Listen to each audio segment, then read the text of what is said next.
அம்மா இருக்கும்போது பிரஸ் கூட சொல்றேன், எதையுமே ஏத்துக்கிட்டது இல்ல. இப்ப என்னன்னு தெரியல, 4 வருடமா நான் பாக்குறேன், பிரஸ் வாய பொத்திக்கிட்டு இருக்கு. ஒன் சைடு நியூஸ் தான் போடுறீங்க நீங்க, யதார்த்தத்தை சொல்றது இல்ல. ஏன் அத சொல்றேன் அப்படின்னா, அந்த அளவுக்கு மிரட்டப்பட்டிருக்காங்க. அம்மாவோட ஆட்சியில மிரட்டல் உருட்டல் அதெல்லாம் கிடையாது. இந்த மிரட்டல் உருட்டல் பண்றதெல்லாம் இவங்கதான். அதே போல பாருங்க, சினிமா துறை அதுக்கு மேல வீணா போய் கிடக்கு. அதுல ஒரு குடும்பம் தான் படம் எடுக்கலாம்.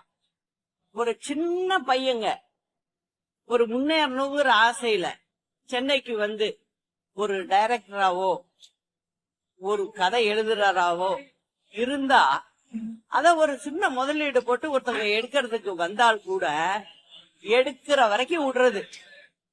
படம் எடுத்து முடிச்சிட்டதும் அவங்கள புடிச்சு கழுத்தை புடிச்சு அமுக்கி அதை எங்க கிட்ட வித்துட்டு போ அப்படிங்கிற நிலைமையில தான் இன்னைக்கு இந்த அரசாங்கம் பண்ணிட்டு இருக்கு.